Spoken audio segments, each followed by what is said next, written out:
Vamos a retomar el debate para poder tener tiempo suficiente.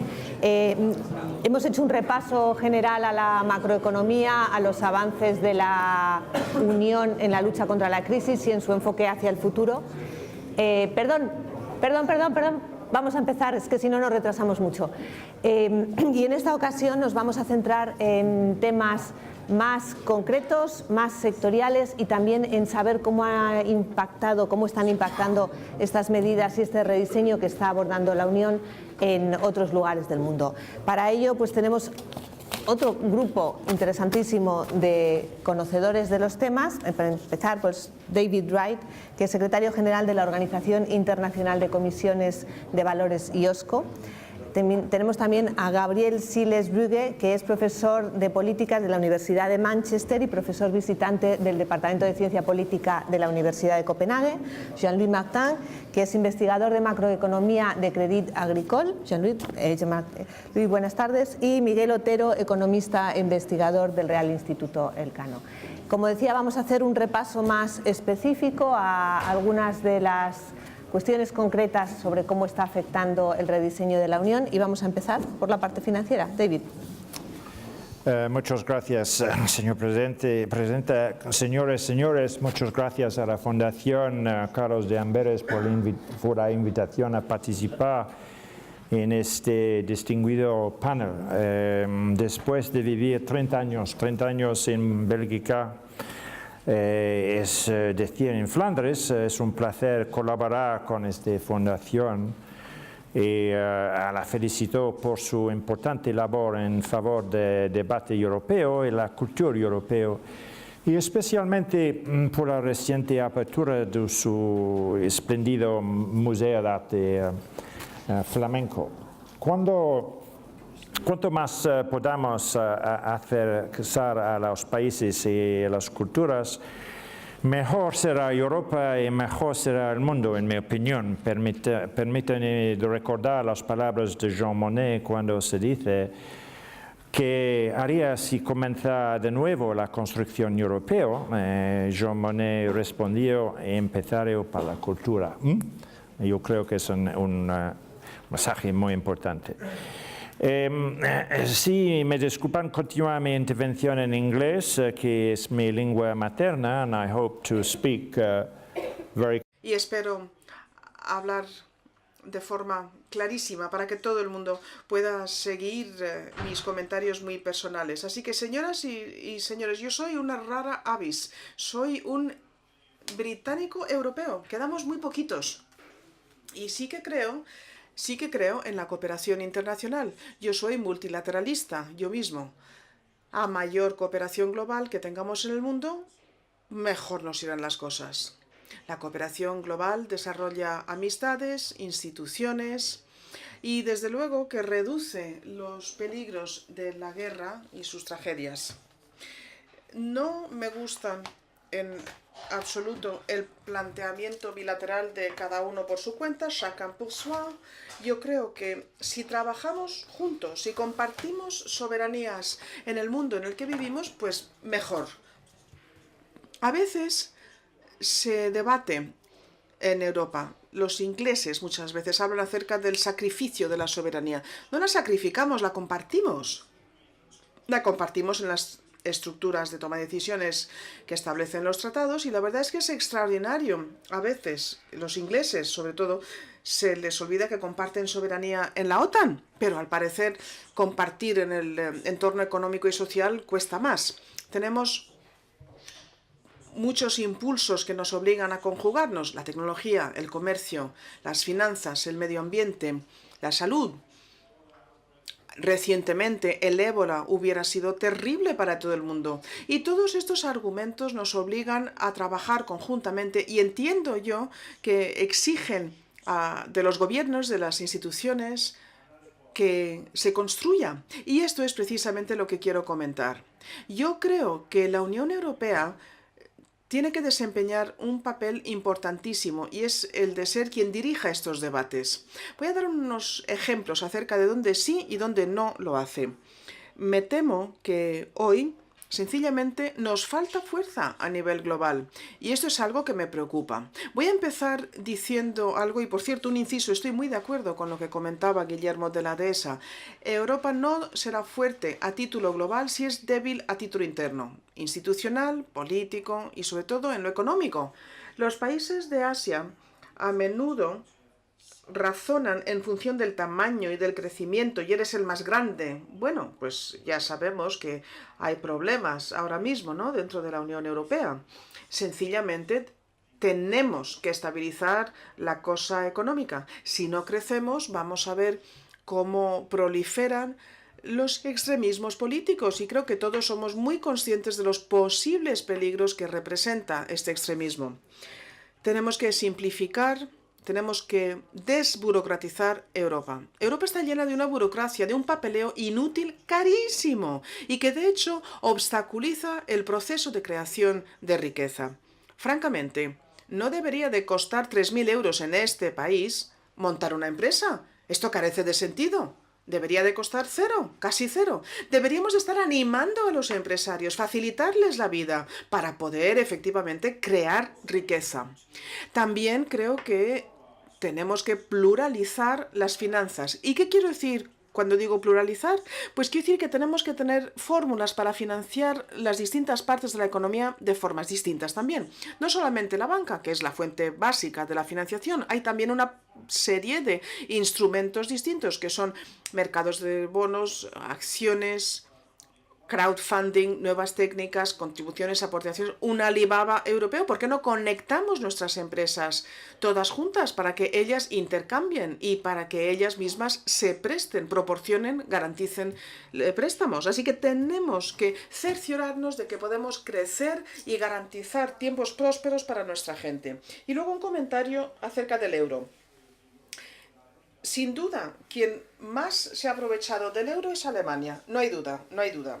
Alemania, con el euro, tiene un tipo de cambio que hace que sus exportaciones sean tremendamente competitivas en el mundo. Y el coste de su deuda es bajísimo. A veces se nos olvida, ¿verdad? Y yo creo que deberíamos de tenerlo muy, muy presente en estos debates tan difíciles que tienen que ver con la estabilización del euro. El segundo comentario, a mí me parece un ejemplo excelente de cómo no hacer a nivel europeo, es el siguiente: seguir adelante con acuerdos de comercio bilaterales. Así que yo no estoy en absoluto de acuerdo con las negociaciones bilaterales con Estados Unidos. No es que me caigan mal los Estados Unidos, pero lo que hace esto son dos cosas. En primer lugar, debilita el sistema de intercambio multilateral.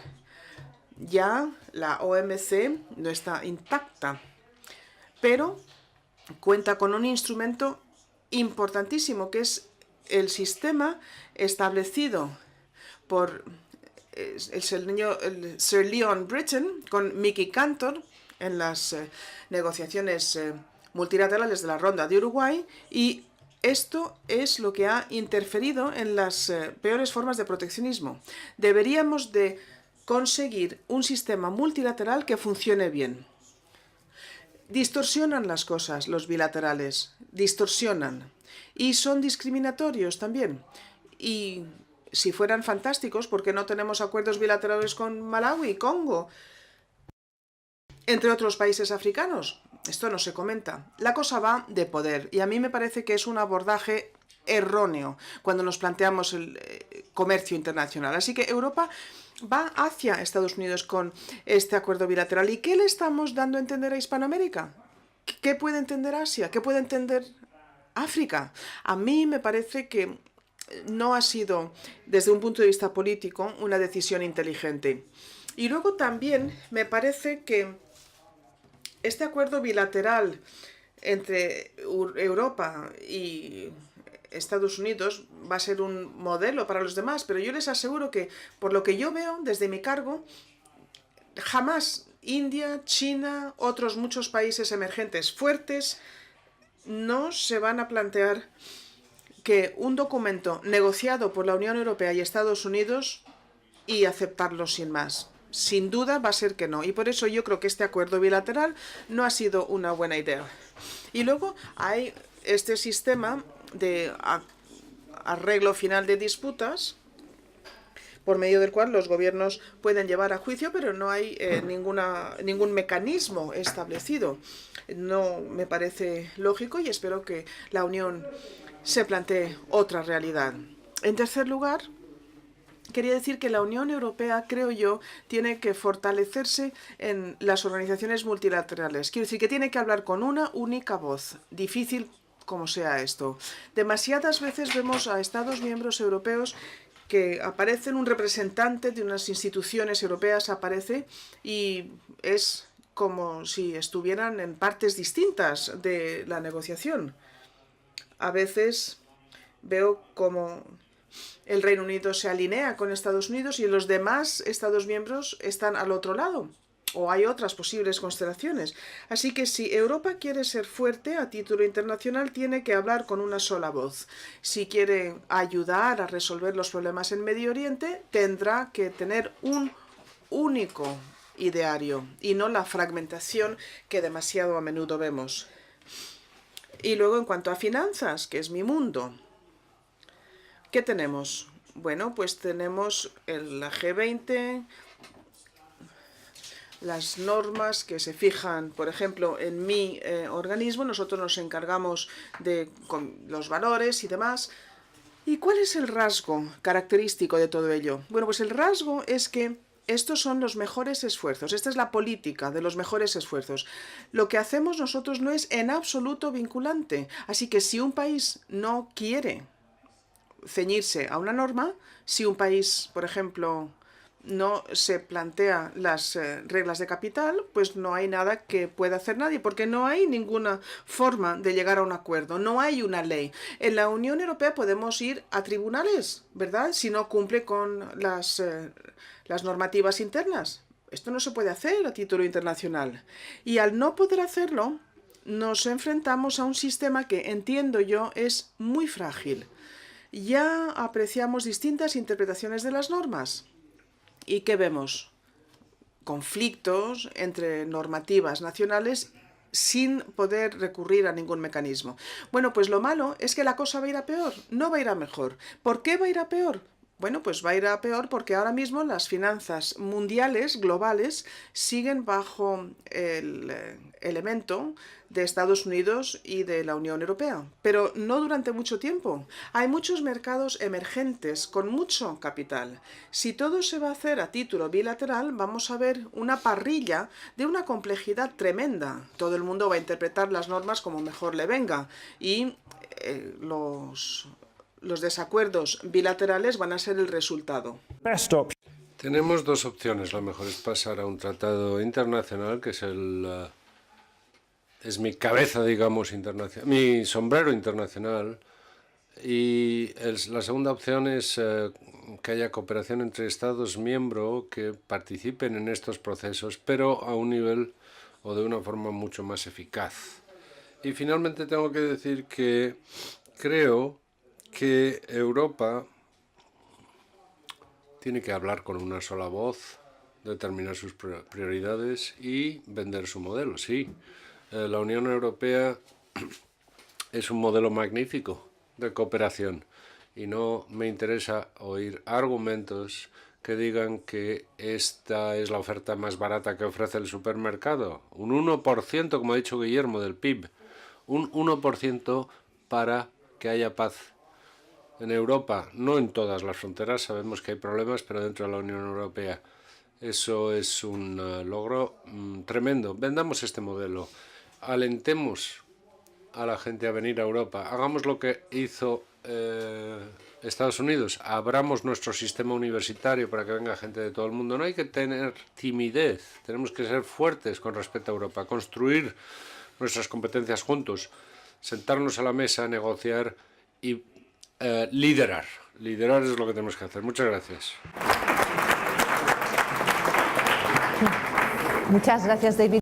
Decíais que los británicos europeístas sois cada vez menos, pero es curioso cómo son muchos británicos los que más y mejor defienden muchas veces el proyecto europeo. Igual que en España siempre decimos que los mejores hispanistas son británicos, a veces pasa lo mismo con el proyecto europeo. De lo que has mencionado tengo un comentario y una pregunta. El comentario, has dicho que la burocracia europea es inútil e ineficaz.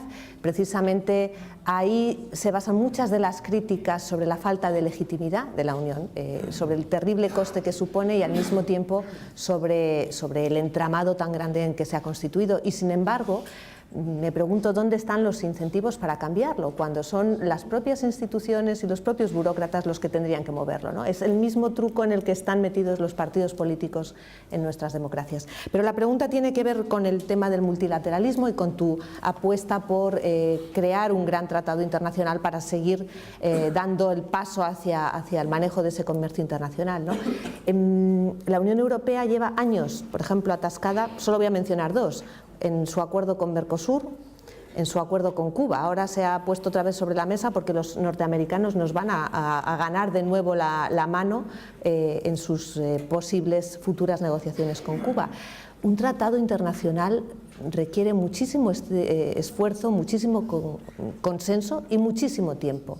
¿Estamos en condiciones, tenemos ese tiempo para moverlo? ¿Hay esa voluntad de liderar para moverlo? I think so. Bueno, si examino el mundo hoy, y vamos a ver el Oriente Medio, por ejemplo, como ejemplo, el único modelo que va a funcionar va a ser el de la cooperación, respeto, sentarse. Ningún Estado va a solucionar el problema, lo tienen que solucionar ellos. Y hay que desarrollar instituciones, yo creo. Jean Monnet tenía toda la razón cuando decía que las instituciones son esenciales, son básicas. Yo creo en las instituciones. Hay muchos estados que no creen eso a nivel global. Pero si no hay instituciones, no hay Estado, no se puede poner en práctica el derecho, la ley.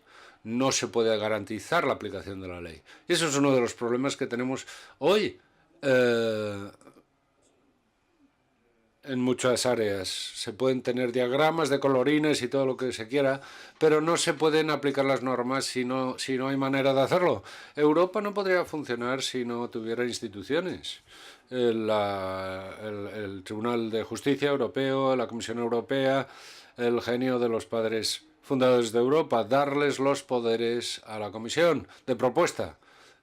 Y esto se está erosionando y es una pena. Y yo hablé con el antiguo jefe de gabinete de Jean Monnet, un hombre muy anciano, hace algunos años, y le pregunté, Jean Monnet, ¿qué le hubiera parecido Europa hoy a Jean Monnet? Inmediatamente me dijo, una cosa que no le hubiera gustado a Jean Monnet hubiera sido el Consejo Europeo y que el Consejo Europeo determine a su modo el programa y lo que tiene que hacerse en Europa. Podemos estar aquí hasta el fin de los tiempos debatiendo, pero yo pienso que el mundo es un lugar más seguro si hay instituciones y cooperaciones y multilateralismo y no que cada uno haga lo que quiera y coopere de forma concreta o ad hoc. Eso no funciona y todo nos está llevando hacia eso, hay que darse cuenta de ello. Con el papel de la Unión y el comercio y en concreto con el tratado que mencionabas, ¿no? Sobre las relaciones entre la Unión Europea y Estados Unidos. Gabriel, por favor. Sí, muchas gracias, Cristina. Muchas gracias a la Fundación Carlos de Amberes por invitarme y a Cristina por moderar el debate. Y yo le voy a dar un poco la vuelta a la cuestión que estamos debatiendo en el panel. Voy a hablar un poco más de las implicaciones para la economía de la política global europea, pero también voy a hacer unas cuantas reflexiones sobre las implicaciones, sobre todo del TTIP, sobre la economía mundial y la política económica mundial. Como decía Cristina, yo voy a hablar sobre todo y voy a fijarme un poco más en el detalle del acuerdo transatlántico que se está negociando esta semana. Justamente hay una ronda de negociaciones entre Estados Unidos y la Unión Europea sobre un acuerdo de libre comercio que se ha llamado y se conoce por sus siglas inglesas TTIP, que en inglés quiere decir Transatlantic Trade and Investment Partnership o Acuerdo Transatlántico de Partenariado de Comercio e Inversiones. Y es un proyecto que tiene una gran importancia política, aunque no se haya discutido mucho en España. y es una de las prioridades. De hecho, desde mi punto de vista, la única prioridad, digamos, más proactiva de la Comisión Europea, ¿no? En cierta medida, todas las reformas que se están haciendo de la eurozona son un poco reactivas a la crisis económica. Este es un proyecto un poco de prestigio, proactivo, que se está promoviendo mucho, y oímos esta mañana a Marco Rusconi hablar de la contribución que va a hacer el TTIP al crecimiento y empleo europeo, ¿no? Los defensores del TTIP, ante la oposición que se ha visto a este acuerdo desde la sociedad civil, han recalcado sobre todo dos cosas. Una, que el TTIP va a contribuir, va a ser un estímulo a la economía en tiempos de crisis, que no nos va a costar ni un céntimo, decía Barroso, es un estímulo gratuito, aunque claro, cada ronda de negociaciones cuesta una cierta cantidad de dinero, pero bueno, no es mucho. En segundo lugar, el TTIP va a permitir a Europa y a Estados Unidos continuar con el liderazgo que tienen actualmente de la gobernanza económica mundial, ¿no? Esos son los dos argumentos que se suelen hacer desde la perspectiva institucional a favor del TTIP. Y yo hoy voy a criticar esos dos argumentos. Yo soy uno de los yo diría que pocos académicos que critican el TTIP. Bueno, hay unos cuantos, pero yo diría que hay más que están a favor. Y no estoy en contra porque esté en contra de la cooperación internacional. Yo diría que soy más bien multilateralista como David. Pero me parece que estos dos argumentos que se hacen a favor del TTIP son problemáticos. Y voy a abordarlos en mi charla hoy. En primer lugar, este es el argumento clave que se hace a favor del TTIP. Se dice que el acuerdo que supuestamente va a eliminar todos los aranceles existentes entre Estados Unidos y Europa y una gran parte de las barreras no arancelarias, es decir, las diferencias en reglamentaciones que existen entre Estados Unidos y Europa, va a generar mucho crecimiento. Y una cifra que se ha citado mucho, que viene de un informe del Center for Economic Policy Research, del CEPR, que creo que está... no está, pero bueno... es uno de los centros think tanks más conocidos en temas económicos en Europa. Habla de un crecimiento adicional gracias al TTIP de 119.000 millones de euros al año, o una cifra que corresponde a unos ingresos adicionales por persona en Europa de 545 euros. ¿Vale? Esto se ha hecho a base de cálculos econométricos, y hay varios modelos también centrados en ciertos países. Hay un modelo, por ejemplo, para el Reino Unido, pero esa es la cifra general que se cita. Y si nos fijamos en esa cifra de los 545 euros, hombre, parece mucho, pero al fin y al cabo corresponde a más o menos, aquí estamos en España, así que el café está más barato. En el Reino Unido es un café más por persona por semana, aquí son 2 cafés más por persona por semana, pero sigue siendo poco, ¿no?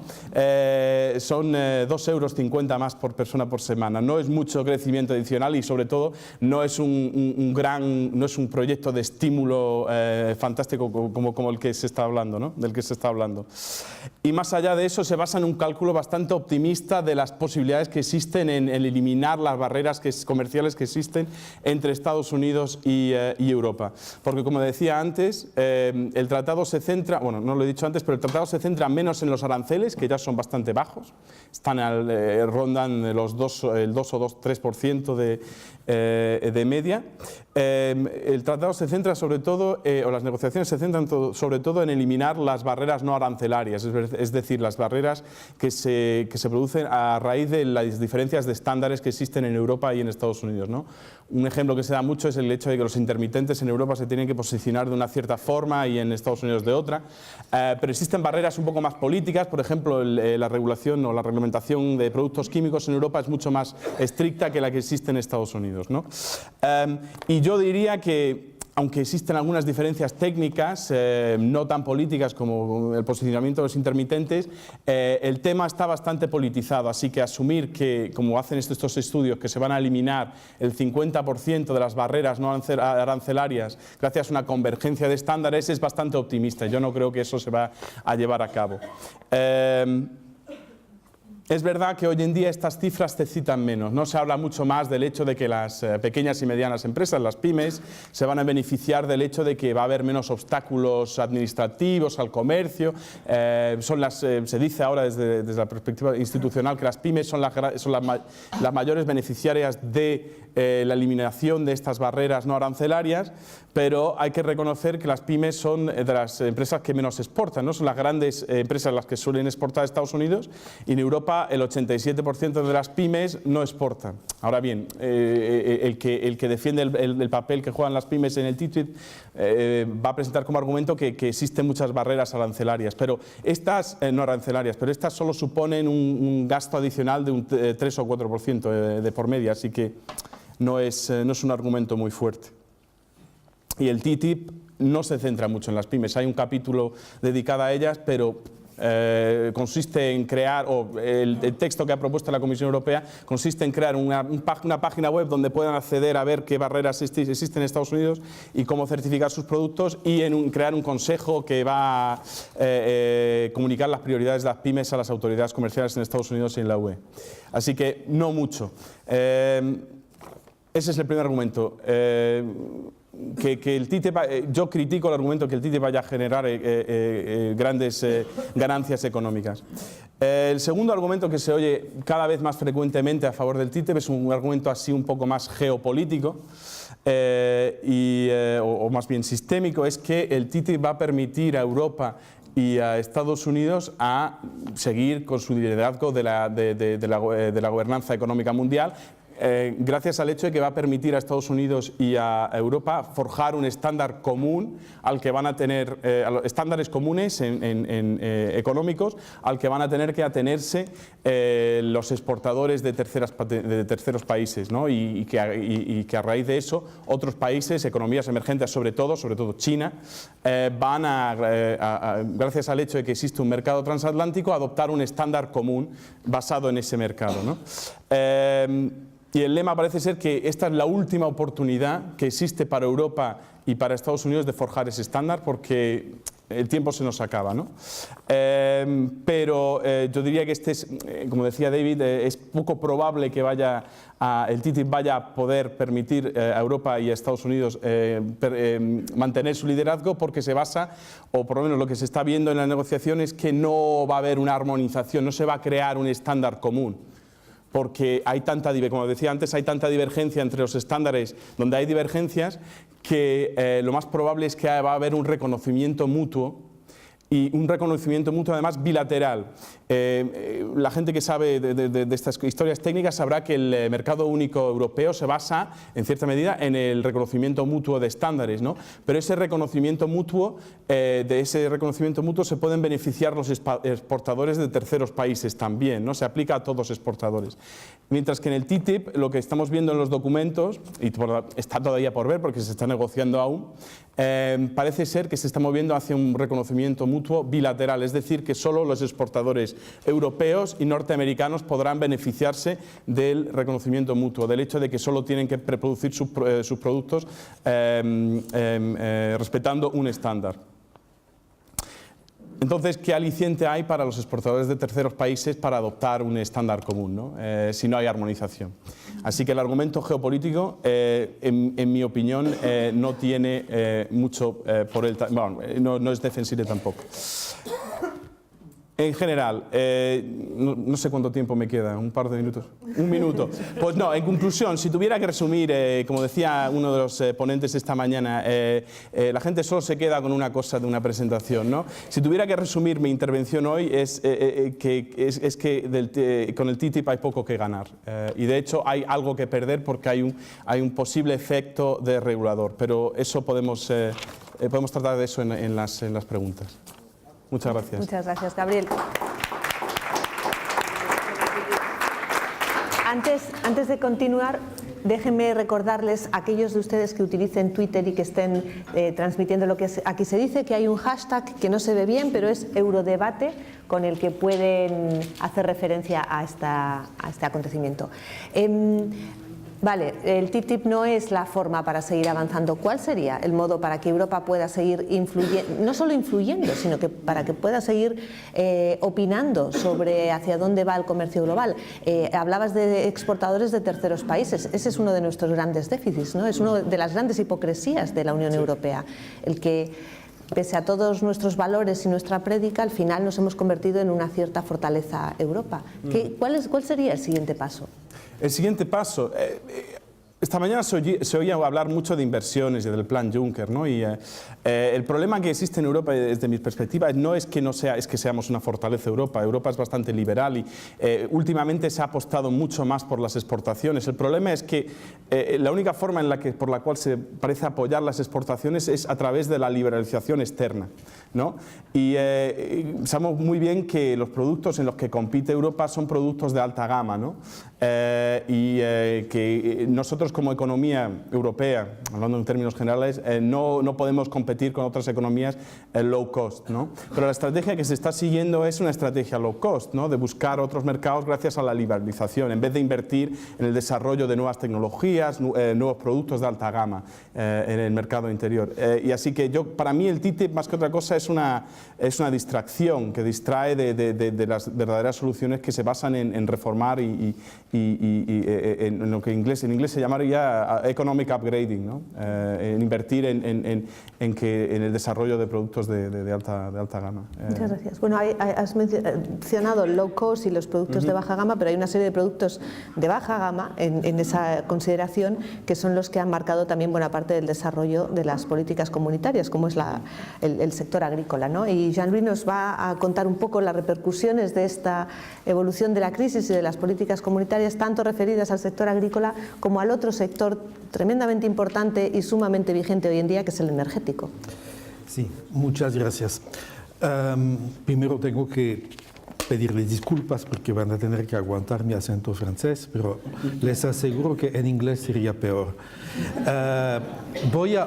Aunque mi oficio es de hacer macroeconomía, voy a hablar de unos temas sectoriales en esta presentación.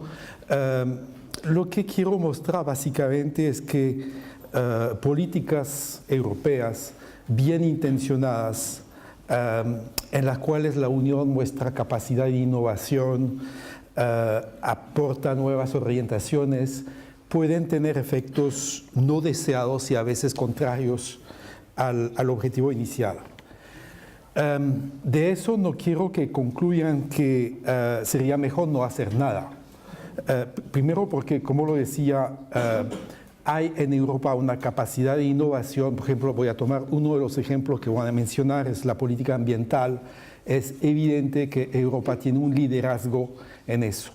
Y aunque tengan efectos negativos algunos de los aspectos de la política ambiental europea, yo personalmente pienso que va en la buena dirección y que hay que seguir así. Una de las razones por las cuales tiene efectos negativos es simplemente porque los demás no hacen lo mismo. Pero eso no implica que no hay que hacerlo.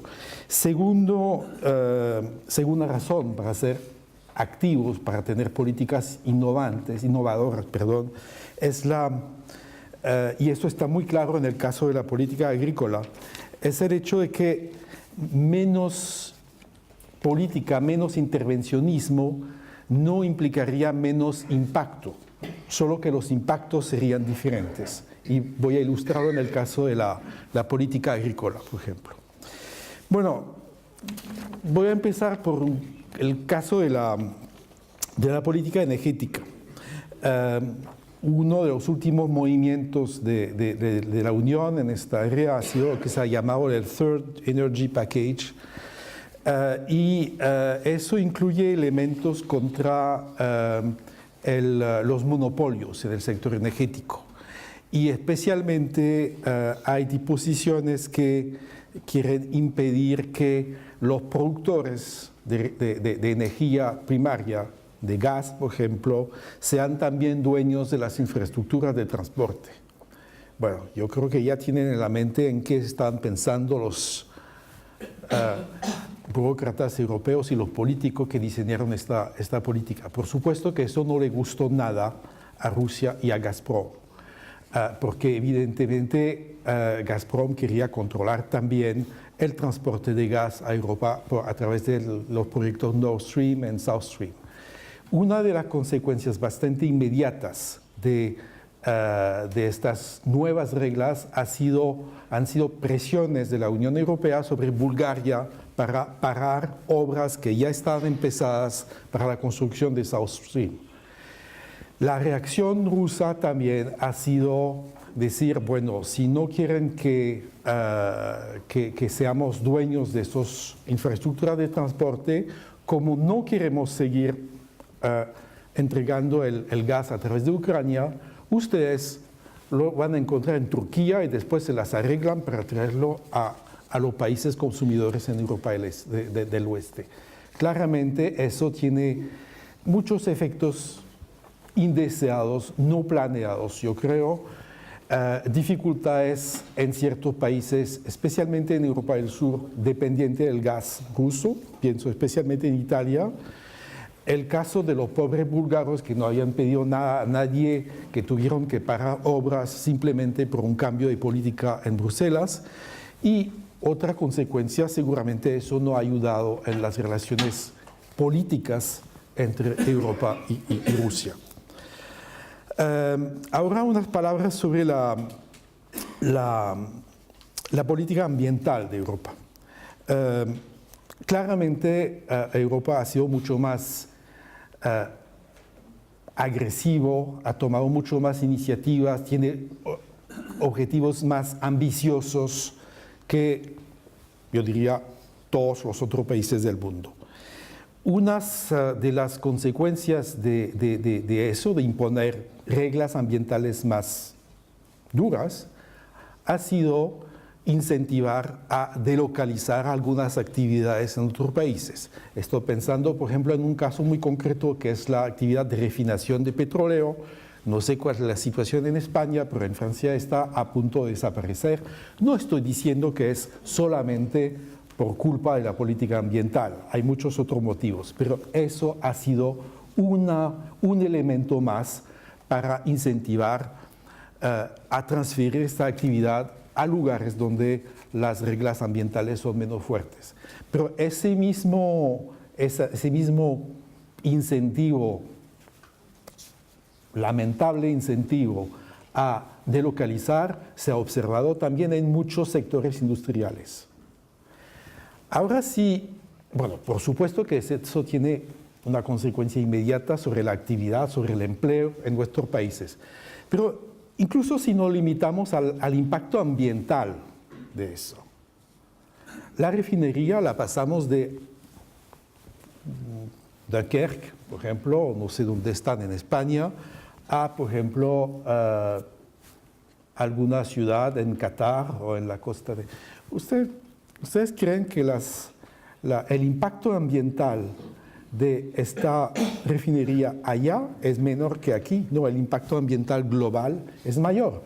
Las plantas que se han transferido de nuestras provincias francesas, españolas o lo que sea a China, ¿tenían menos impacto ambiental? No, por supuesto. El impacto ambiental global es mayor.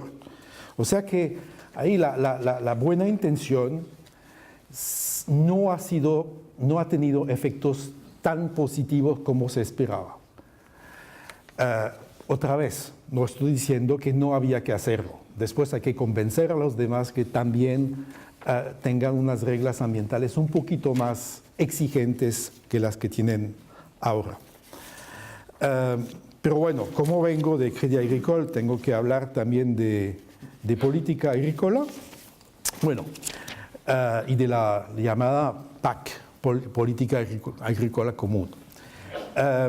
Bueno, esta política ha sido muy criticada en el pasado, especialmente por los sesgos que introducía en el comercio internacional de productos agrícolas. E incluso por los sesgos negativos que introducía para países pobres, que por otro lado Europa ayudaba a través del Fondo Europeo de Desarrollo, por ejemplo. Pienso en algunos países africanos. Porque era una política concentrada sobre la ayuda a la producción había se llama un couplage, una asociación entre los subsidios que recibía el productor europeo y la cantidad que producía. Por supuesto que eso tenía como impacto de cortar la relación entre la producción y los precios de mercado, y también era un incentivo para exportar esos excedentes europeos a precios bajos y hacer más difícil la vida a los productores en países pobres donde muchas veces la única forma de sobrevivir era la agricultura. Además había mucha presión también de Estados Unidos y de otros países, y eso terminó en Doha, que hubo que adaptar fuertemente la política común europea, la política agrícola. Los elementos que introducían más sesgo de ese tipo han sido eliminados. Solo que todavía existe, porque básicamente eso, la política económica europea, bueno, imaginemos una situación en la cual no tendríamos ninguna política de apoyo a la agricultura europea. ¿Cómo estaría nuestra agricultura europea? Tendríamos probablemente un sector de producción de cereales más fuertes, tendríamos empresas agrícolas mucho más concentradas, mucho más grandes, tendríamos algunos sectores que no estarían muy afectados, por ejemplo la producción de vino, que no está incluida en la política común. No sé cuál es la situación del sector de producción de aceite de olivo, si también recibe apoyo o no. Y tendríamos sectores que desaparecerían por completo en unos años. Estoy pensando, por ejemplo, en la producción de carne, de res, de carne ovina. No duraría ni 10 años. No tendríamos más vacas en Europa. Estaríamos comiendo carne argentina, uruguaya, australiana, lo que sea, pero nada, ninguna producción aquí. El impacto sobre el resto del mundo de esta ausencia de política agrícola común no sería nulo. Tendríamos también un impacto a través, por ejemplo, de una producción de cereal probablemente mayor, porque tendríamos aumento de la eficiencia, tendríamos concentración de la producción en menos empresas agrícolas.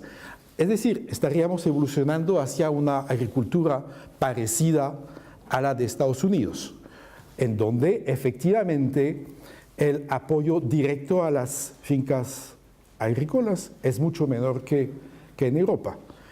El presupuesto total del apoyo a la agricultura de Estados Unidos es más o menos 100.000 millones de dólares, pero de los cuales 80 millones son para bonos de alimentación. Quedan solamente 20 millones de diferentes dispositivos de ayuda a los productores, principalmente a través de mecanismos de mercado, por ejemplo, subsidio a seguros privados o cosas así. Si suprimimos la política agrícola común, tendríamos algo parecido. Bueno, yo he pasado 3 años en México al principio de los años 2000 y les puedo asegurar que el impacto de la apertura del mercado norteamericano a productos agrícolas, aún sin subsidio fuerte al sector de cereales en Estados Unidos, ha afectado gravemente al sector de cereales en México. El productor de maíz, por ejemplo, ha visto llegar unas cantidades impresionantes de maíz a precios mucho más bajos de lo que él podía producir. Entonces, la alternativa no es... claramente podríamos hacer cosas mejores en el sector de la política agrícola, pero la solución, otra vez, no es decir nuestra política es mala, hay que eliminarla. Esa no es la solución. Voy a terminar sobre un cuarto punto que hubiera podido mencionar cuando tratamos de los impactos de las políticas europeas sobre el resto del mundo, Y ahí vuelvo a macroeconomía, es el quantitative easing que vamos a tener en los 2 años que vienen en Europa. Bueno, no he analizado en detalle su impacto todavía, pero sí me refiero al impacto que tuvo sobre países, por ejemplo, de América Latina.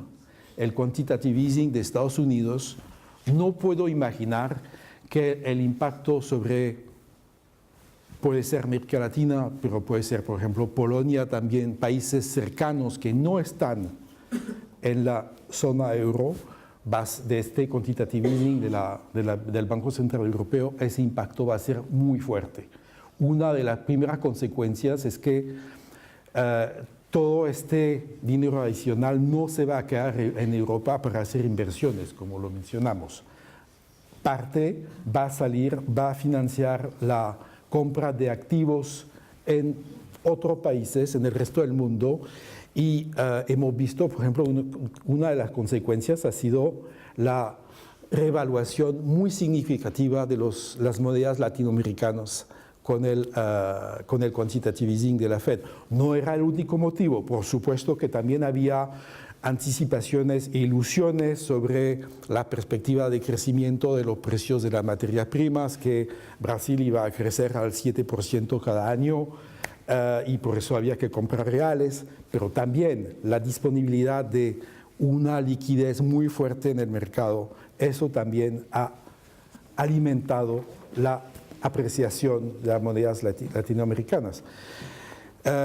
No sé qué capacidad tiene de resistencia, por ejemplo, tiene a esta situación el Banco Central de Polonia, ya que tenemos polacos aquí, pero yo creo que la presión va a aumentar en los meses que vienen. Muchas gracias.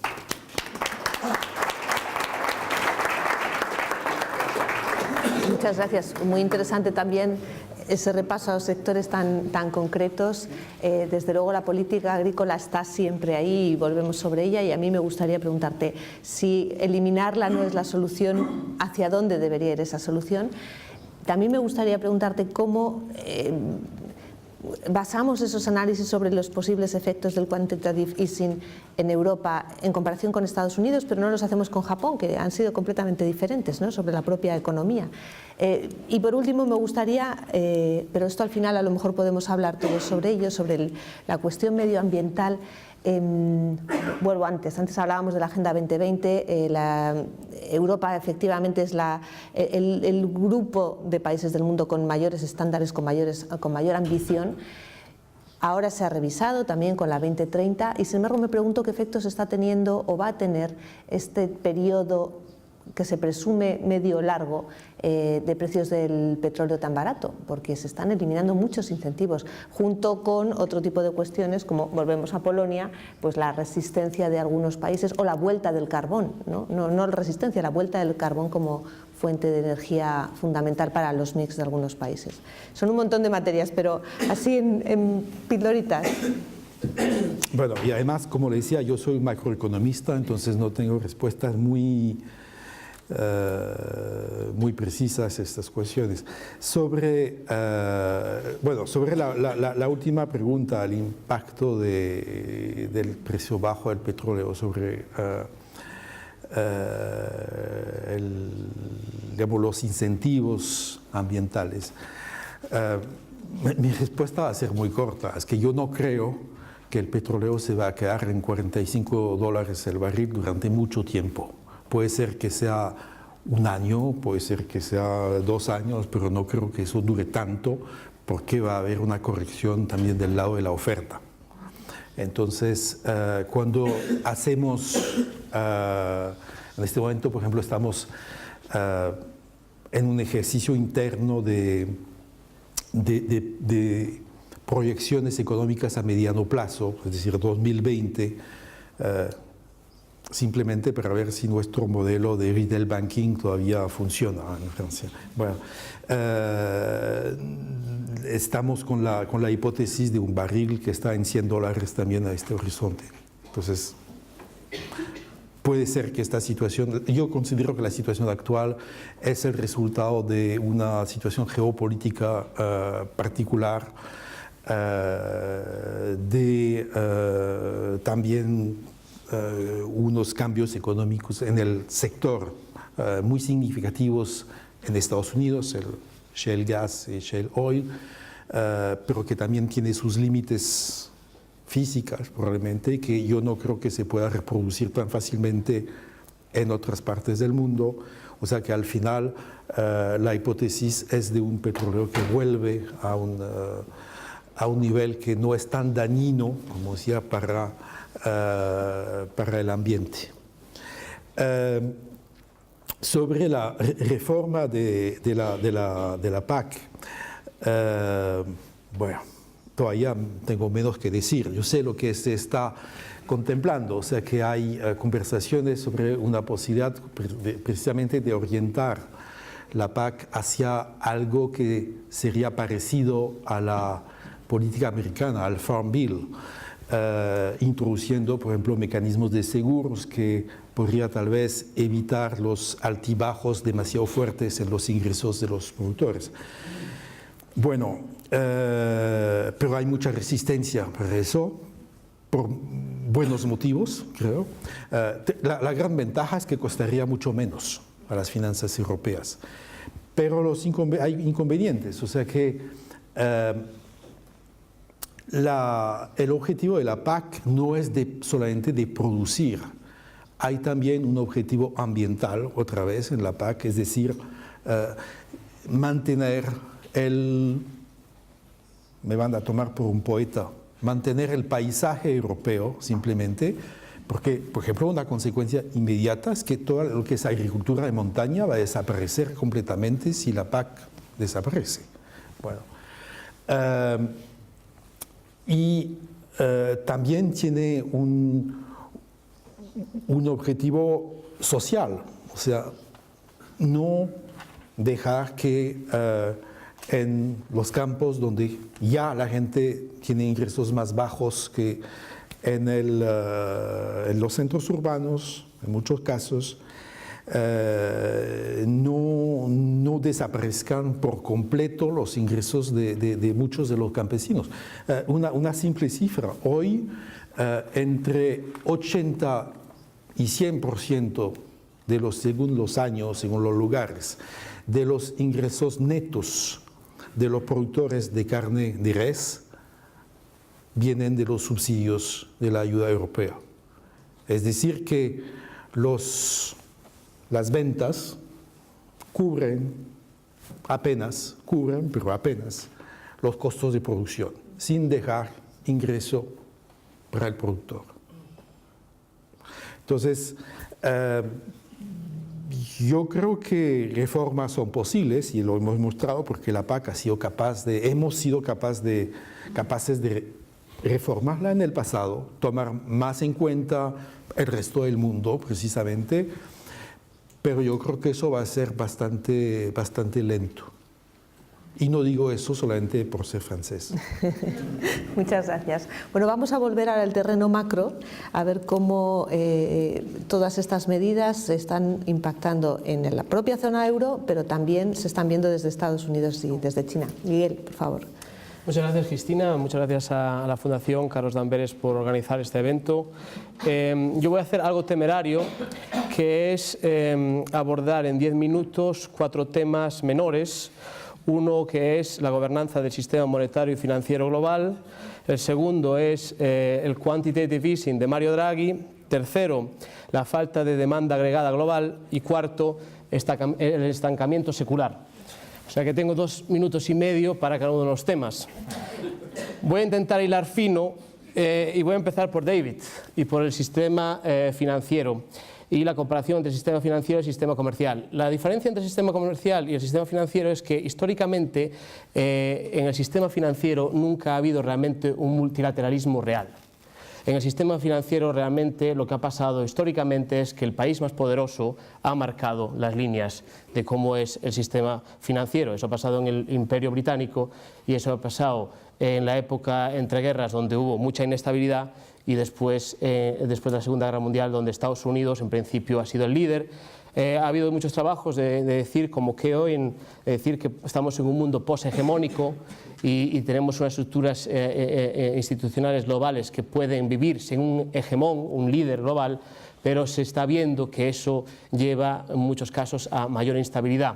Lo que sí ha hecho Estados Unidos en los últimos 30 años es crear ciertas normas que han llevado a muchos países a seguir esas normas que más o menos, si lo miramos en que Estados Unidos es el rule maker, el que hace las leyes o las normas, Europa es el rule shaper, el que modela esas normas, y el resto son los rule takers, los que siguen esas normas, pues las normas que ha apoyado Estados Unidos en los últimos 30 años fueron tres.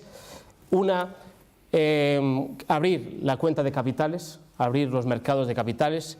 Dos, dejar que las monedas floten libremente en los mercados. Y tres, que los bancos centrales sean independientes. Nosotros europeos hemos sido más papistas que el Papa y por lo tanto nos hemos metido en esto que hoy Carlos llamaba los dogmas, en un marco dogmático en el que hemos seguido esas normas a rajatabla.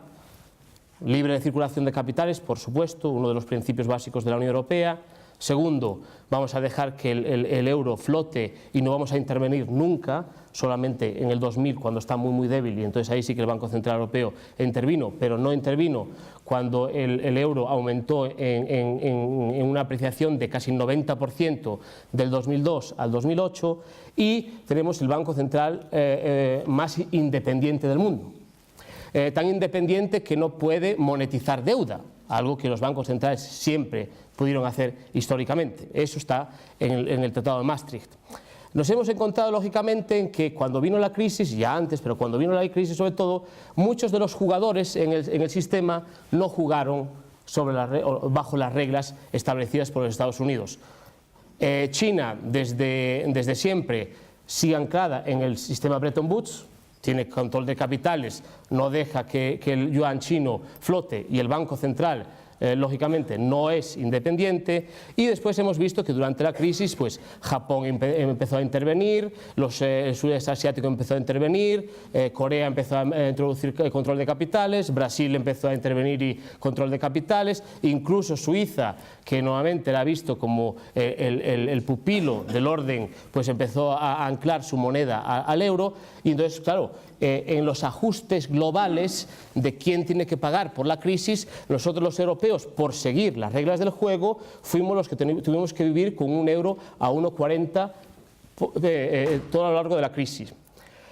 Eso fue un poco la época de Trichet, y llega Mario Draghi, y yo creo que Mario Draghi, algunos ya dijeron hoy, Xavier y Guillermo, que hay que ponerle estatuas y darle mucho realmente premio a lo que ha hecho, pero yo creo que sí que entiende lo que es la economía política internacional de las finanzas y del dinero. Y entonces ha visto que lógicamente aquí no hay válvula de escape, sino que la Unión Europea y nosotros tenemos que hacer algo para cambiar eso. El quantitative easing de Draghi, como decía Jean-Louis, realmente no va a solucionar el tema de decir vamos a crear más crédito en el sistema económico, porque como se dijo hoy, también lo decía hoy por la mañana, el sistema de crédito europeo es sobre todo de banco y no de capitales. Por lo tanto, como dijo Draghi, realmente el efecto de quantitative easing es a través del tipo de cambio. Entonces, como decía Jean-Louis, que lógicamente esto es entrar realmente de lleno en lo que podría llamarse pues la guerra de monedas. Ahora mismo ya hay daños colaterales. Suiza, siendo una economía pequeña, es el primer daño colateral. Dinamarca está sufriendo muchísimo porque está anclada al euro y tiene que defender ese anclaje y está sufriendo muchísimo y ahora tiene que vérselas, y seguramente Polonia y otros tendrán que, porque claro, el capital va a salir de la zona euro, y cuando sale el capital de la zona euro, el tipo de cambio del euro baja, y eso hace normalmente que la zona euro va a exportar mucho más. Lo que pasa es que, claro, nosotros ya, como decía también Guillermo, tenemos una cuenta corriente de superávit, y entonces si depreciamos todavía más el euro, vamos a tener una cuenta corriente de superávit no del 2%, pero del 3 y 4%. Entonces, claro, alguien tiene que comprar todos estos productos.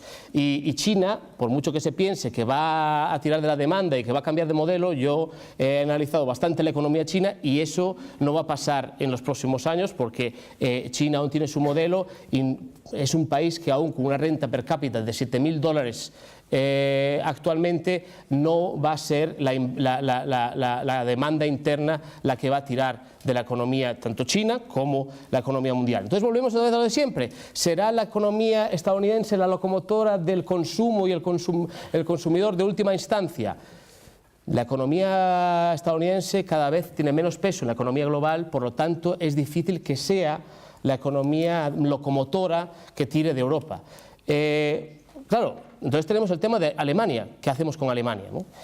¿Puede cambiar su modelo y tener más consumo interno? Difícil. Yo cuando hablo con los alemanes, yo creo que entienden que ellos van a seguir con superávits y esto va en relación un poco a cómo arreglamos el tema interno, que Guillermo y Xavier también lo planteaban.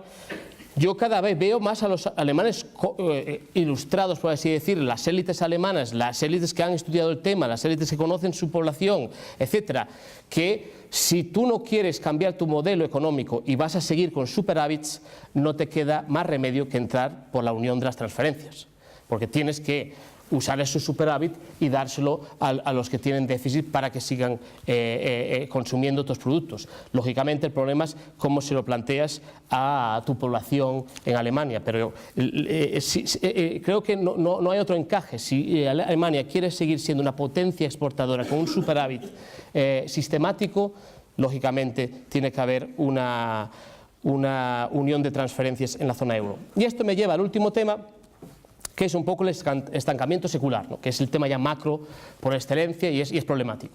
Estamos viendo que en los últimos 30 años el crecimiento, como se ha dicho esta mañana, se basa sobre deuda, sobre el crédito. Tuvimos en Estados Unidos la locomotora mundial, dos burbujas, la burbuja de los .com, que estalló, después la burbuja del sector inmobiliario a base de crédito y a base de tipos muy bajos. Llegamos también a que esa burbuja explotase y ahora llevamos 5 o 6 años con política monetaria súper expansiva, o sea, históricamente no visto, y aún así el crecimiento es mucho menor del crecimiento cuando se salió de otras recesiones. Por lo tanto, estamos ya en el lower bound con quantitative easing, esteroide a tope, y aún así no llegamos a crecer más del 2-3%, mucho menos de lo anterior. Entonces es lógico que gente como Larry Summers diga: aquí tenemos un problema serio. ¿Y qué hacemos? ¿Cómo salimos de él, no? Y hay 3 opciones, ¿no? Una es: nos cruzamos de brazos, no hacemos nada, seguimos, como decía Guillermo, mothering through, de decir, bueno, esto es lo que hay y hay que vivir con ello y por lo tanto pues no hacemos nada. O incluso, podemos ser incluso más hayekianos o de la escuela austríaca y decir, vamos a liquidar y vamos a decir que todo se colapse. Gracias a Dios en la crisis hubo mentes sanas que dijeron había que salvar al sistema bancario porque si no sí que nos metíamos en la depresión como en los años 30, o sea que esa opción la hemos superado. La segunda opción es, vamos a utilizar política monetaria también en esteroides total, a tope, a ver si a través del estímulo monetario podemos cambiar el paradigma. Los americanos llevan haciéndolo 5 o 6 años, nosotros empezamos en marzo, pero como dijo Draghi, como se ha dicho esta mañana, creo que se necesita también otros elementos y las reformas estructurales, sobre todo en el mercado de los productos, es importantísima. En el tema de la burocracia y eliminar burocracias, alguien muy cerca de mí hace poco quería montar una empresa en España y vio que era prácticamente imposible y muy caro hacerlo, por lo tanto montó la empresa en Londres y tiene su domicilio fiscal en Londres y va a pagar impuestos en Londres, viviendo en Madrid, y no lo hace aquí en Madrid, que te muestra los problemas que tenemos también a nivel de oferta. Pero, y acabo con esto, creo que la otra opción es mirar a las posibilidades que tenemos y si ahora mismo los mercados nos están diciendo por favor, gastad dinero, porque estoy incluso preparado de pagarle dinero a Alemania para comprar su deuda, O sea, ahora mismo Alemania emite deuda que realmente es negativa, que le cuesta al creador dinero tener un bono alemán. España, como se ha dicho, se financia más barato que Estados Unidos. Realmente tenemos un problema de inversión brutal, que en los últimos años ha caído la inversión en Europa un 15%. Yo creo que hay todas las razones para pensar que ahora mismo es el momento de invertir, porque los mercados nos están diciendo: inviertan, señores. No lo tenemos que hacer solamente desde el lado público, hay que hacerlo desde el lado público y privado. Pero yo creo que ahora mismo es la única manera, porque aparte de ser necesario para salir de esta crisis y para que las generaciones venideras tengan la tecnología, la innovación, la productividad, el bienestar que deseamos, también porque es rentable. Es que es rentable. Si tú tienes te puedes financiar a tipos tan bajos, con poca rentabilidad que le saques de la inversión, te va a salir en coste cero o incluso una rentabilidad mayor. Entonces yo creo que esa es la vía que deberíamos adoptar. Y lo dejo aquí.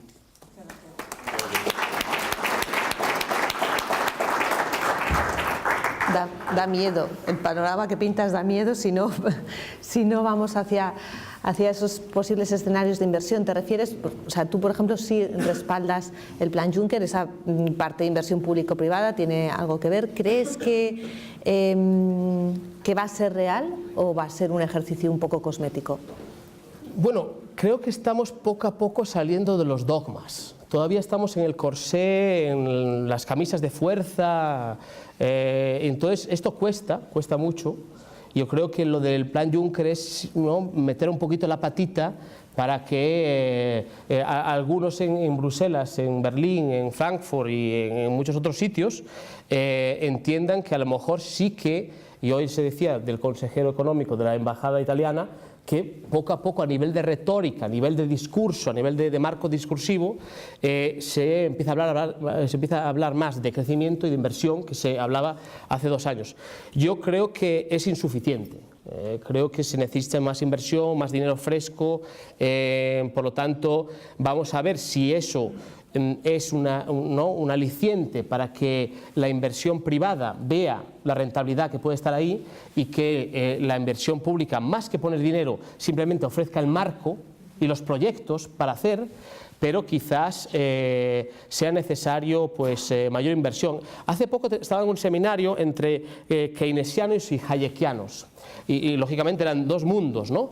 Pero los hayekianos, la escuela austríaca, ¿no?, de decir, no, es que más inversión, más keynesianismo, más estímulo no va a solucionar los problemas estructurales. Y los keynesianos lógicamente decían que no, que como estaba diciendo ahora mismo, es que los mercados te están pidiendo más inversión. Y la idea un poco que salía de esos debates, que no era un debate de sordos, sino que realmente había un debate fructífero, era que era un poco realmente el marco psicológico de la gente. Si la gente piensa a lo austríaco de decir más inversión pública, más deuda pública, va a traer más impuestos el día de mañana, no va a gastar, porque va a decir, no, es que claro, no, esto está mal, esto a mí no me gusta. Si la gente en cambio piensa mayor inversión pública puede traer mayor productividad, mayor estímulo, mayor trabajo, etcétera, y por lo tanto se va a crecer más, por lo tanto se va a poder pagar la deuda, entonces tienes un marco psicológico que te lleva a que eso funcione, ¿no? Entonces yo creo que ahora todavía estamos en ese debate dogmático a veces de esto es malo, esto es bueno, esto no se puede hacer. Entonces, como se decía hoy por la mañana, quizás deberíamos experimentar un poco más. Tenemos tiempo para 2 preguntas, si alguien del público. Me va a permitir un comentario. Yo creo que Miguel ha apuntado algunos puntos excelentes. Lo importante en Europa es decidir. Tenemos tan tiempo para un acuerdo de quantitative easing. Quantitative easing hace un año, un pacto mucho más importante. Tenemos un banco central independiente, pero act as an independent central bank, toma decisiones. Y una fuerza de los Estados Unidos es que puede decidir rápidamente. Y los europeos, tan lento. La política agrícola es una política complicada, pero la verdad es que la mitad casi la mitad del presupuesto europeo, las inversiones en un sector que no puede crear ningún empleo, ninguno. Bueno, reformamos rápidamente. Vamos con el paquete de Juncker, 300 no sé cuántos mil millones. Decide. Es urgente. Yo creo que es un poco, no es presente en los debates europeos. Tenemos una crisis, Guillermo, totalmente de acuerdo. No, ¿verdad o no? Hablamos y falta tomar decisiones rápidamente. Mi opinión. Tenemos una pregunta allí. Too slow. Too slow. I fully agree. Vamos demasiado despacio, vamos demasiado lento. La representación de la Comisión Europea aquí en España. Dos comentarios, si puedo, y una pregunta. Simplemente con Miguel estoy de acuerdo. El plan Juncker es meter una patita en el agua, pero es un inicio. Yo creo nosotros esperamos que la gente hace clic y que vamos a mayor inversión y ojalá con dinero privado, ¿no? que es donde tiene que venir el grueso de toda esa inversión. Y luego quiero hacer un comentario sobre lo que ha dicho Gabriel, si no he entendido mal, a cuestionar un poco.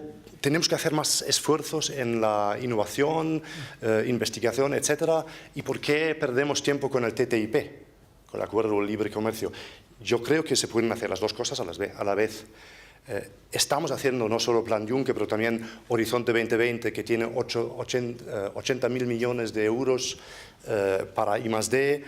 Tenemos COSME para pymes, son 3.000 millones que se meten en instrumentos financieros, sobre todo, que también van a tener un efecto palanca. Y el TTIP también se puede hacer y se hace sobre todo para crecer en industrias de tecnologías de punta y de gran valor añadido. Doy simplemente unos ejemplos y esas industrias son donde los trabajadores son más cualificados y ganan bien su dinero, ganan mucho dinero. Por ejemplo, el automóvil es de punta y el acuerdo que hemos hecho con Corea del Sur, en los 2 años que llevamos de acuerdo, han subido las ventas de las fábricas productivas europeas el 24%. España es el segundo productor de automóviles en la Unión Europea, con 16 plantas, me parece.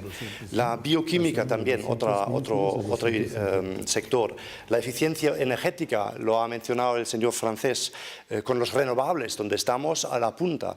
Todo eso, los estudios nos demuestran que el mercado americano, si lo conseguimos abrir, vamos a exportar más. Y no solo al americano, también a otros lados del mundo, porque el 90% del crecimiento de los próximos años no se hace en Europa. El 90% del crecimiento mundial está fuera. Y eso también es un tema que está vinculado con los pymes, porque claro, automóvil son grandes empresas, pero alrededor de ellas hay muchos pymes en la cadena de producción y hay otros sectores como productos agrícolas procesados o textil, calzado, donde sí todavía hay aranceles muy grandes, hasta el 30% y más. Si conseguimos eliminarlas, pues van a beneficiarse justamente en España muchos pymes de esos sectores. El multilateralismo, estoy de acuerdo con David, es lo mejor, pero la realidad es que lamentablemente está parado. Entonces tenemos 2 opciones, o cruzar los brazos, intentar empujar, claro, como siempre, pero no pasa nada, o hacer algo. Y eso creo que es lo que estamos haciendo con los acuerdos con Singapur, Japón, Canadá, Corea del Sur y sí con Estados Unidos, ¿por qué no? Y ojalá, cuando tengamos ese acuerdo, podemos desbloquear el WTO, el multilateralismo. Y la pregunta, perdón que ha sido un poco más largo, va a David. No sé si te he entendido bien. Al principio has dicho que estás en contra del TTIP porque no es multilateralismo, es bilateralismo. Y luego en la parte financiera global de tu intervención dices tenemos 2 opciones, o un tratado internacional donde todos se ponen de acuerdo, pero es unlikely, no es muy probable, o luego ir por las vías bilaterales con varios y to build up para llegar a un multilateralismo. Yo creo que eso es lo que estamos haciendo con el TTIP. Muchas gracias. ¿Hay alguna otra pregunta? Aquí. Luego ya contestáis a todos juntos. ¿Tiene micrófono? Sí. Gracias. Estamos hablando de productos, pero yo creo que también hay que hablar de servicios. Y solo ha mencionado el representante de Crédit Agricole, ha mencionado que en términos, por ejemplo, de política medioambiental, nos imponemos en Europa una serie de normas que no respetan en otros países y eso se traduce en un costo. Me extraña la crítica que se hace al proyecto de tratado con Estados Unidos en la medida en que vamos a abordar otras cuestiones que no son únicamente productos. Por ejemplo, me refiero a que en materia de servicios, en Europa, el día 1 de enero del 2016, vamos a poner en marcha la obligación del Solvency II para las compañías de seguros, lo que va a transformar profundamente la presentación del balance y la capitalización de las compañías, como sucedió con los bancos. Si nosotros tenemos que integrar dentro de las compañías de seguros la totalidad de los riesgos, según los nuevos cálculos de la directiva europea, que tenemos las filiales en otros países fuera de la Unión Europea, estamos creando una estructura distinta del concepto capital que no van a tener la normativa americana ni la normativa en otros países. Y eso crea una distorsión.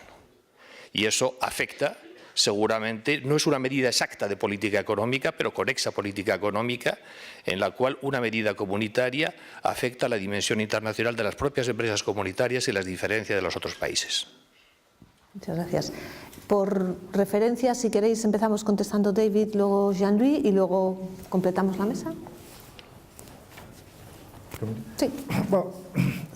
Bueno, según entiendo la palabra sobre finanzas y las instituciones financieras del futuro, me parece que hay mucho que podemos hacer ahora que mejorarían mucho las cosas ahora. No voy a entrar en todos los detalles, pero significa mucho más cooperación ex ante, mucha más coordinación, aguas arriba, en cuanto a legislación, normas, resolución de conflictos y disputas. Esto puede ser todo muy informal, pero si quieren más vinculante. Los Estados Unidos y la Unión Europea, su tasa de mercados de capital actual, mundial, de hoy va a ser menor mañana. Eso es obvio porque los otros mercados están creciendo, se van a llevar menos. Tanto los europeos como los americanos tenemos un interés enorme en cooperar y desarrollar instituciones financieras, las instituciones financieras del futuro ahora mismo porque mañana su influencia y en el futuro su influencia va a ser menor. Hay gente a la que no le gusta oír eso, pero es la verdad. Y si digamos que algún país no aplica las reglas como es debido, sean las normas de Basilea o lo que sea, ¿acaso Brasil y China no se van a dar cuenta? Por supuesto que se van a dar cuenta. Y yo creo que el abordaje correcto aquí es cooperar más en materia de normas, de normativa, formalizarla lo más posible y construir instituciones y eso es lo difícil, lo verdaderamente difícil es eso, instituciones que tengan poderes vinculantes y algún tipo de sistema de penalización. ¿Cuál es la penalización, por ejemplo, si algún país no aplica la regla? Es muy difícil. Necesitamos académicos como Miguel y otros que nos asesoren, pero esto no es meter la cabeza en la arena, ocultar la cabeza y decir no hay problema, no, hay un gran problema. Y cuando hablamos de que los Estados Unidos eran hasta el año 2000 eran el líder y el que hacía y deshacía los mercados financieros. Eso ya no es así desde que hemos integrado los mercados de capitales en Europa, y yo estuve muy implicado en eso. Y sin duda uno de los problemas es que no queríamos normas sobre los riesgos subprima y demás. Yo diría que se podría debatir cuál fue el origen de la crisis, pero yo creo que las hipotecas famosas tuvieron mucho que ver y hemos perdido un 15% del PIB mundial como resultado de una situación en la cual no había normas. Normas bancarias que nos dejaron un sistema con un 1% de capital y un apalancamiento, una deuda del 80, o sea, capital del 1 y deudas del 80. No hay que ser Einstein para calcular que si de repente empezaban a cambiar las cosas, los precios de la vivienda, iba a haber un desastre, y es lo que ocurrió. Eso no nos vale, no vale, no es aceptable. Hemos avanzado, no cabe duda, pero en mi opinión no es bastante, hay que hacer más. Tenemos que ir más adelante, avanzar más. Jean-Louis, bueno, A contestar precisamente a la pregunta, porque no conozco bien el sector de seguros, pero hay algo muy interesante en lo que dijo, es la importancia del sector de servicios. Ahora representa el 70%, 80% en algunos casos % del Producto Interno Bruto de los países europeos, la misma proporción del empleo, y yo creo que el mayor yacimiento de empleos en Europa es en el sector de servicios. Tiene además una ventaja, es que en muchos casos los servicios se consumen donde se producen, y eso implica que sí hay una capacidad de oferta de mayor de servicios, se van a construir aquí, no vamos a importar servicios. ¿Cómo hacerlo? ¿Cómo incentivar? Yo creo que habría que actuar a la vez del lado de la oferta y la demanda. Del lado de la oferta se ha mencionado aquí muchas veces, incluso con ejemplos muy concretos, el peso de la burocracia, el peso de los impuestos, y yo creo que este peso es especialmente fuerte para empresas pequeñas, que son muchas veces las de servicio. Una empresa grande como una empresa industrial grande, y hay que reconocerlo también, el Crédit Agricole y los bancos, no pagan la tasa oficial de impuestos. Siempre tenemos formas de pagar menos. Una pequeña empresa de servicios, un taller, el peluquero, lo que sea, ellos sí pagan la totalidad de los impuestos que deben. Yo creo que, y además tienen que aguantarse la burocracia, que nosotros también, grandes empresas, sabemos manejarla mucho mejor. Entonces hay mucho que hacer de ese lado. Del lado de la demanda, porque ofrecer servicio de plomería está bien, pero si la gente no tiene plata para pagar y que intenta arreglarlo uno mismo, no funciona, no hay creación de empleo. Yo creo que ahí, Miguel mencionó el lado psicológico. Yo creo que en este momento en Europa nos hemos convencido de que no vamos a crecer, somos nulos, tenemos que darnos más encima de la cabeza para salir de este problema. Ese maldito tema de reformas estructurales.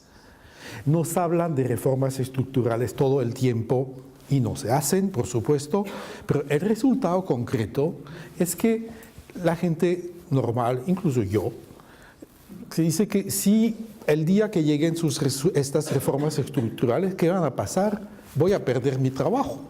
Y entonces, ¿qué hago? No consumo. Yo creo que hay que también vencer este pesimismo europeo que hay en este momento, que yo creo que, yo diría que el impacto es peor que el de la burocracia todavía. Muchas gracias. Gabriel, ¿quieres añadir algo? Sí, muchas gracias por los comentarios y las preguntas. Me da una oportunidad un poco de responder más detalle.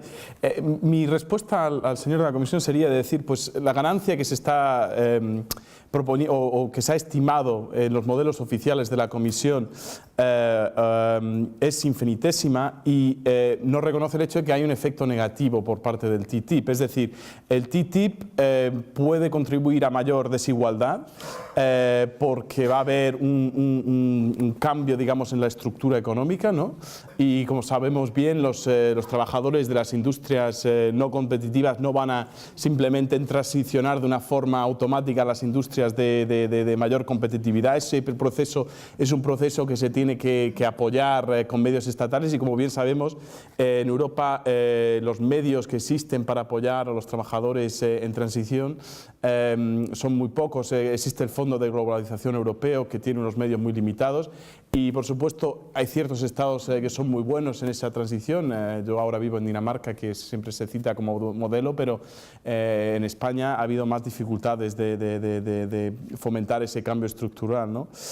Y luego está el aspecto, esto es lo que se critica sobre todo desde la sociedad civil, exagerando un poco creo yo, pero existe un peligro de que haya un efecto desregulatorio, es decir, que se rebajen los estándares. Si se miran los estándares que existen, por ejemplo, en el sector, usted habló del sector bioquímico, pero del sector químico en general, en Estados Unidos aún existe una regulación, una reglamentación de los productos químicos de los años 70 que distingue no entre productos nocivos y productos inofensivos, sino entre productos químicos nuevos y productos químicos antiguos, a los que no se someten a control regulatorio, ¿no? Mientras que en Europa existe una regulación REACH que es bastante más estricta, es de las más estrictas o la más estricta en el mundo. Ahora bien, cualquier convergencia entre esos dos sistemas yo diría que sería hacia la baja. Ahora bien, yo no creo ahora que vaya a eliminarse el sistema REACH de regulación química, pero con esas divergencias yo creo que el TTIP, si acaso, va a tener un efecto desregulatorio, aunque por supuesto está por ver. Y lo que diría yo es que vamos a ver que lo que demuestran los modelos con sus ganancias infinitésimas es que a los exportadores no se les apoya simplemente con la eliminación de barreras arancelarias o no arancelarias, se les apoya con una política de inversión a través de la cual pueden desarrollar. Sí, bueno, pero es que la competitividad europea se basa sobre todo en productos de alta gama que no compiten a base de precio, compiten a base de calidad.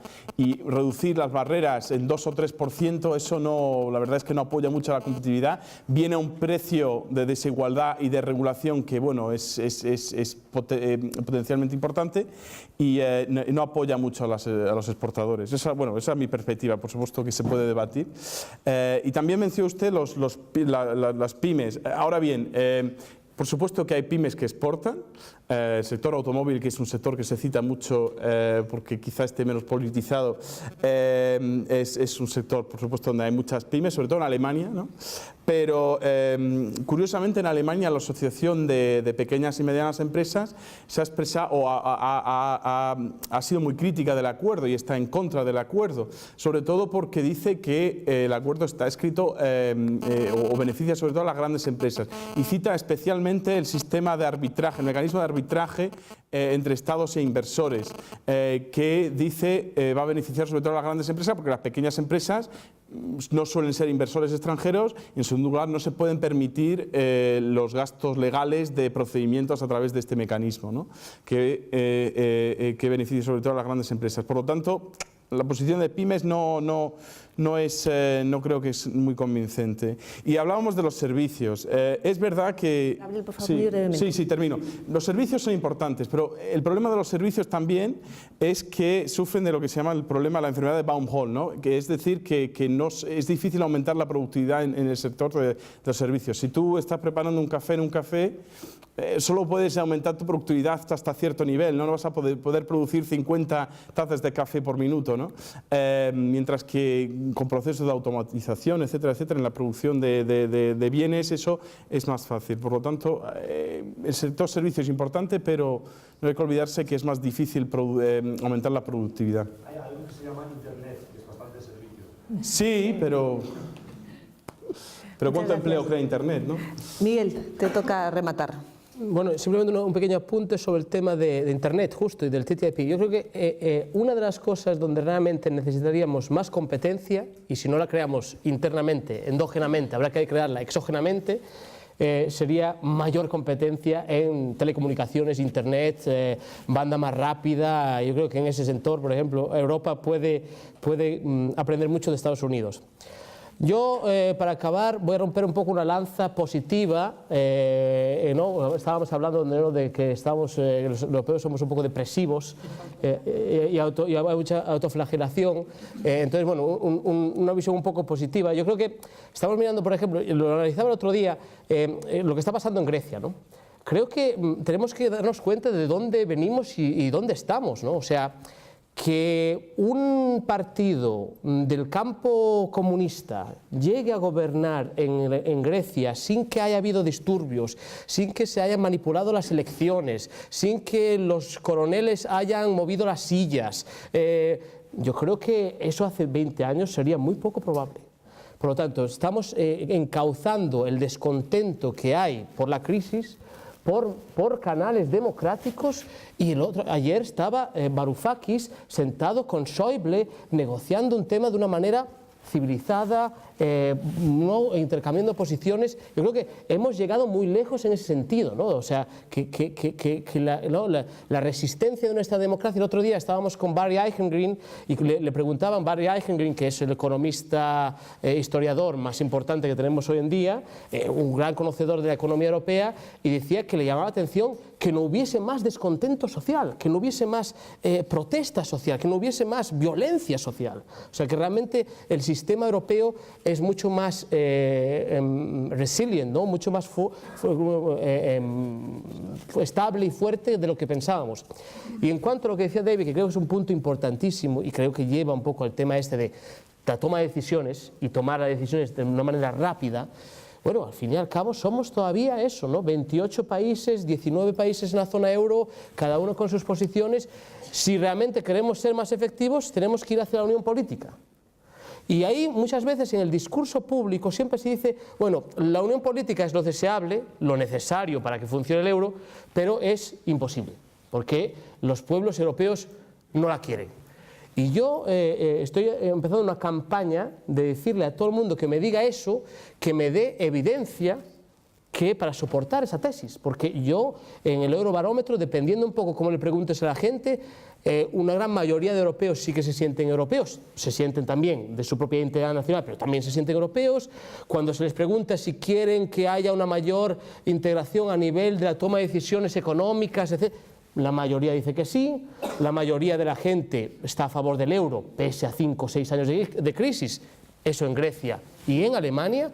Por lo tanto, creo que tenemos ya también un dogma, una especie de camisa de fuerza mental de decir, bueno, lo de una mayor integración política en Europa es imposible, por lo tanto tenemos que buscar, ¿no?, soluciones tecnocráticas, sin preguntar a la gente, de una manera, ¿no?, este federalismo tecnocrático que estamos implantando, como decía Habermas. Y yo creo que deberíamos tener un mayor debate realmente si es o no lo que quiere la gente. Y yo creo que al final descubriríamos que mucha más gente quiere una unión política en Europa que no querer o volver a las monedas nacionales. Pues muchas gracias por acabar con este toque de optimismo. Muchas gracias a la Fundación Carlos de Amberes y hasta la próxima.